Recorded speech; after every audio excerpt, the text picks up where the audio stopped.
Salut à tous, David, Nukewaves, de retour pour une nouvelle vidéo. Je vous en avais parlé il y a un petit moment, c'est le Salt and Pepper de chez Vaporart. Alors le Salt and Pepper c'est quoi? C'est simplement un tank. Ça va pas rendre votre vape plus magnifique, ça va pas changer la qualité de votre vapeur, ça va dépendre entièrement de ce que vous mettez dedans. Mais ce tank pour moi est juste le meilleur tank que j'ai testé et j'en ai testé un bon petit paquet. On va voir tout ça en détail. Encore une fois, on va pas se prendre la tête avec une partie gros plan, une partie petit plan, une partie plan large, blablabla.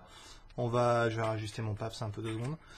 On va juste parler du Salt and Pepper parce qu'il n'y a pas tellement grand chose à dire étant donné que c'est entre guillemets juste un tank. C'est juste un tank qui vaut dans les 50 €. Donc on va essayer de voir comment Vaporart justifie le prix et est-ce que ça vaut le coup ou pas de prendre un tank à 50 € quand on sait qu'il y a des alternatives comme le AGR ou le AGR 2.0 qui est en vert, qui vient bientôt en review aussi, ou tout un tas d'autres tanks qui fonctionnent assez bien. Pourquoi celui-là il vaut 50 € et est-ce que ça vaut le coup ou pas?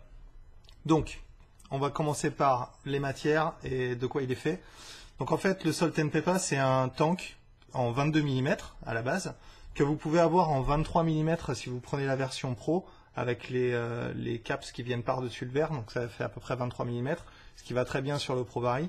Moi je l'ai pris en 22 mm tout simplement parce que j'ai un PAPS, donc avec le PAPS c'est super flush, c'est super beau, et c'est ce que j'utilise. Le Salt and Pepper, il a un tank qui est fait en fused quartz, donc c'est un genre de verre, un petit peu plus résistant en fait, et avec une chimie un peu différente du Pyrex.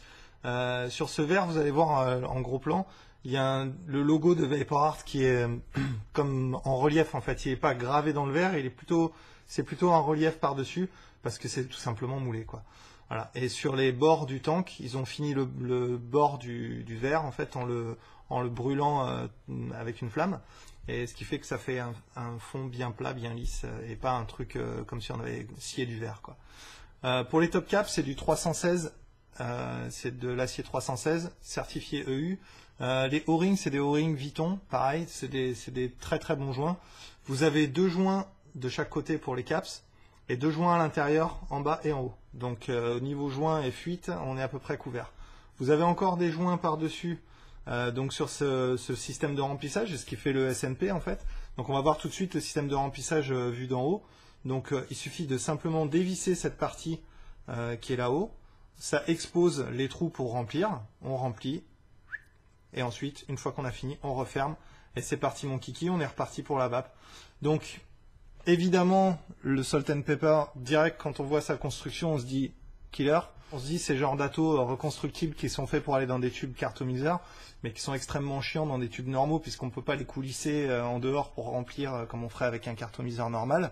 Eh bien, grâce au Salt and Pepper et à ce système de remplissage avec le trou par-dessus, c'est facile, on n'a pas besoin de ressortir le truc à chaque fois et de tout démonter pour simplement remplir son tank. Donc, moi je ne l'ai pas utilisé avec le Killer, tout simplement parce que le Killer il a déjà son petit tank et il est très bien dedans. J'ai utilisé avec le Diver, qui n'a pas vraiment besoin d'un tank comme ça, comme on l'a vu dans la review pour le Diver. Fantastique. Pète mon micro. Il y a un autre truc dont j'ai pas parlé, c'est ça. C'est l'outil de remplissage. En fait, ce qui est super avec cet outil, c'est pas vraiment un outil de remplissage, mais c'est plutôt un outil de tiens, j'ai mon Salt and Pepper, j'ai mon Diver ou j'ai mon Atto à l'intérieur qui est un peu pourri, ou simplement mon cartomiseur, parce que ça marche évidemment avec un cartomiseur, hein, normal. J'aimerais changer, mais j'ai déjà rempli mon juice. Alors comment je fais? Dans le Salt and Pepper, vendu avec, vous avez cet outil et il suffit simplement après de venir slider en fait le tank par-dessus l'outil. Je vous le fais en live. Tac. Ça maintient le juice à l'intérieur du tank, ça coule pas. Voilà. Ça nous permet de, par exemple, dans le cas du Diver, de refaire l'atto s'il est un peu naze, ou si vous avez un cartomiseur, de le changer. Vous remplissez, vous faites vos trous, vous faites tout ce que vous avez à faire. Ensuite, on vient replacer le truc qui est comme un drip tip en finale, et ensuite on vient reslider tout ça. Ça permet de bien protéger les joints à l'intérieur. Ça permet aussi de garder son juice et puis de ne pas avoir à faire de transfert. C'est beaucoup plus facile à utiliser avec le Salt and Pepper, le SNP, comme tout le monde l'appelle, le poivre et sel en fait, tout simplement parce que je pense que ça ressemble à une salière ou un truc comme ça vu de haut. Je sais pas, les Grecs ils ont un peu déliré là-dessus. Vous avez un maximum de trucs qui sont fournis avec le tank et ça c'est super. Donc ok, vous payez 50 balles, mais vous en avez pour votre argent. Alors déjà le premier truc, tout le monde se dit ah mais ça le fuse quartz ça va casser. Pas grave, avec quand vous en achetez un, vous en avez un deuxième. il y a un deuxième tank avec. Donc le premier c'est pour apprendre à pas faire tomber son mode et le second c'est pour bien se mettre la pression. Si jamais vous cassez les deux, soit vous passez sur des tanks stainless steel et puis on n'en parle plus, soit si vous voulez rester sur des tanks transparents, vous pouvez racheter bien sûr des tanks sur le site de Vaporart. Vous avez aussi des joints qui sont fournis avec. Alors il y a deux types de joints. Il y a les joints rouges et les joints entre guillemets noirs. Moi je les trouve plutôt marrons, mais ils sont voilà.